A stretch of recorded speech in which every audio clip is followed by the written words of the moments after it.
in, out, in, out, into, out, behind,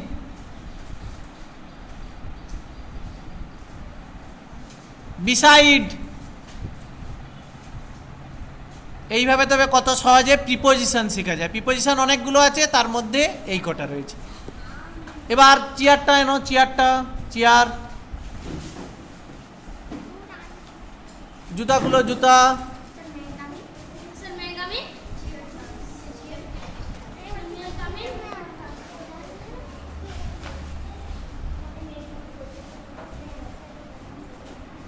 on, on, on, on, on.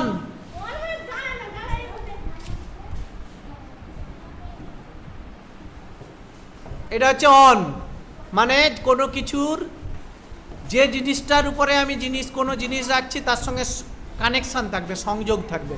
ওর সঙ্গে চেয়ারটা লেগে আছে, এটা হচ্ছে অন। ঠিক আছে। ডাউন,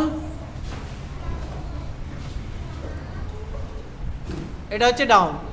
ঠিক আছে, নিচে নেমে গেলাম। আন্ডার, আন্ডার মানে আন্ডার কি হবে? আন্ডারের এটা হচ্ছে নিচে, নিচে বসে যাও, নিচে বসে, এটা হচ্ছে আন্ডার। তবে আপ, আপ হচ্ছে চেয়ারের সঙ্গে সংযোগ থাকছে। ডাউন নিচে, আন্ডার মানে নিচে বসে যাচ্ছি, অ্যাবাভ মানে উপরে। ঠিক আছে, এটা হচ্ছে প্রিপোজিশন অনেক আছে, তার মধ্যে কিছু প্রিপোজিশন এটা।